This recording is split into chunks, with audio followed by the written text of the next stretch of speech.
Hello friends, welcome back my YouTube channel. हमारा आज का टॉपिक है ओव्यूलेशन के कितने दिन बाद आपको प्रेगनेंसी के जो सिम्टम्स हैं, जो लक्षण हैं वो नज़र आते हैं। तो हम आज की वीडियो में इसी पर बात करेंगे कि आपके ओव्यूलेशन डे के कितने दिन बाद आपको ऐसे कौन से सिम्टम्स नज़र आते हैं जिससे कंफर्म हो जाता है कि आपकी जो प्रेगनेंसी है वो कंसीव हो चुकी है।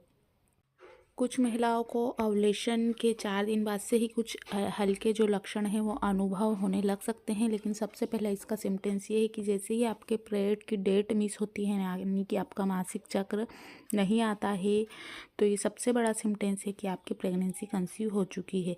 सेकंड सिम्टम्स की हम बात करते हैं तो वो है आपके शरीर का टेम्परेचर का हाई या लो होना। या तो आपको बहुत अधिक घबराहट हो सकती है या आपको शरीर जो है वो हल्का सा महसूस हो सकता है। तो इसमें आपको चक्कर आना, सर में दर्द होना, हल्का हल्का सर दर्द होना सेकंड सिम्टम्स है। और उनमें ही कुछ महिलाओं को 6 से 14 दिन बाद शुरुआती जो सिम्टम्स हैं वो दिखाई देते हैं। उसमें आपको पीठ के निचले हिस्से में हल्का सा दर्द हो सकता है, जैसे आपको पीरियड के समय हुआ करता था, वैसे ही कुछ महिलाओं को पीठ के निचले हिस्से में दर्द और थोड़ा सा ऐंठन जैसा या चुभन जैसा दर्द हो सकता है। थर्ड की बात करते हैं तो वो है पेट के निचले हिस्से में ऐंठन होना। आपने देखा होगा कुछ महिलाओं को पीठ में दर्द होता है तो कुछ को पेट के निचले हिस्से में दर्द होता है। दोनों ही महिलाओं को अलग अलग सिम्टम्स नज़र आते हैं जिससे पीरियड के समय होते हैं तो तेज़ दर्द, ऐंठन या चुभन जैसा दर्द महसूस हो सकता है।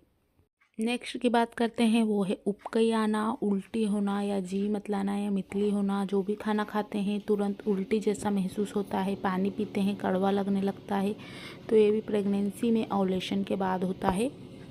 नेक्स्ट की बात करते हैं वो है स्तन कोमल और सूजे हुए ना। आपके स्तन जो है ब्रेस्ट सेंसिटिव लग सकते हैं, सूजे हुए लग सकते हैं, कोमल लग सकते हैं, कुछ आपको ऐसा उनमें झंझनाहट लग सकती है, तीव्र दर्द, हल्का सा पेन हो सकता है। तो ये भी प्रेगनेंसी का ही एक सिम्टम्स है कि जो आपका ओव्यूलेशन है वो हो चुका है और आपकी प्रेगनेंसी कंसीव हो चुकी है। इसके साथ ही बॉडी जो टेम्परेचर रहता है वो कभी हाई रहता है, कभी लो होता है, कभी आपकी सांसें तेज़ चलने लगती हैं, कभी आपको अच्छा रिलैक्स फील होता है, तो ये भी प्रेगनेंसी का ही सिम्टम्स है।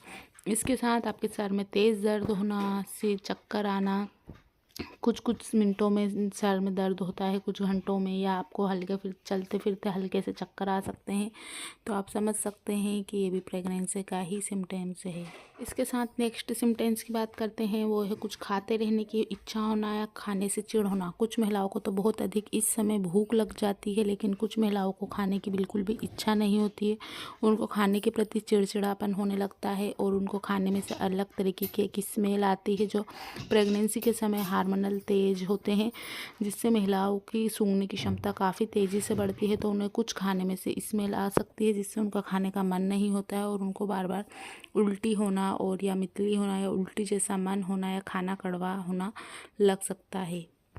इसके साथ ही नेक्स्ट सिम्टम्स की बात करते हैं तो वो तो है जल्दी जल्दी बाथरूम आना। आपको बार बार बाथरूम आ सकती है, बाथरूम में से आपको हल्की सी स्मेल आ सकती है या बिल्कुल आपको स्मेल नहीं भी आ सकती, क्योंकि दोनों ही महिलाओं में अलग अलग सिम्टम्स होते हैं। तो ये दोनों महिला के जो हार्मोनल चेंज रहते हैं वो अलग अलग रहते हैं। तो कुछ महिलाओं को तो बार बार यूरिन के लिए जाना पड़ता है लेकिन स्मेल नहीं आती, और कुछ महिलाओं को इस समय हार्मोनल चेंज होते हैं तो टॉयलेट में से स्मेल आ सकती है। नेक्स्ट सिम्टम्स की बात करेंगे तो वो है डिस्चार्ज होना।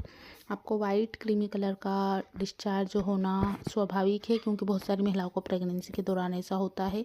और ये कुछ येलो कलर का, कुछ इसमें आपको रेड स्पॉट्स जैसे भी दिखाई दे सकते हैं, धब्बे दिखाई दे सकते हैं, जिससे प्रेगनेंसी का ये सिम्टम्स है। लेकिन अगर आपको ज़्यादा होता है तो आप आपके डॉक्टर से बात करिए, उनकी सलाह अनुसार ट्रीटमेंट लीजिए। पेट में ऐंठन होना और ये सभी चीज़ें होती रहती हैं, लेकिन आपको ज़रूरत से ज़्यादा है तो अपने डॉक्टर से पूछिए, उनकी सलाह अनुसार ही आप चलिए। कुछ भी घरेलू ट्रीटमेंट घर पर ना करें। तो यह आपके ओव्यूलेशन के बाद होता है, प्रेगनेंसी कंसीव के बाद। इसके साथ ही आप प्रेगनेंसी को एंजॉय कीजिए, हैप्पी रहने की कोशिश कीजिए, खुश रहने की कोशिश कीजिए, क्योंकि प्रेगनेंसी के दौरान ऐसा समय रहता है जो महिला को स्ट्रेस फ्री रहना चाहिए। अपनी प्रेगनेंसी को एंजॉयफुल तरीके से आप हैप्पी तरीके से फॉलो कीजिए, ताकि आपका और आपके बेबी का स्वास्थ्य बिल्कुल ठीक हो, बिल्कुल बेबी हैप्पी रहे। आप आपके जो स्वास्थ्य का ध्यान ज़रूर रखें। तो आज की वीडियो में बस इतना ही। वीडियो को शेयर कीजिए, लाइक कीजिए, चैनल पर पहली बार आए चैनल को सब्सक्राइब ज़रूर कीजिए। कुछ क्वेश्चन है आपके तो आप हमसे पूछ सकते हैं। आज की वीडियो में बस इतना ही। Thanks watching for this video.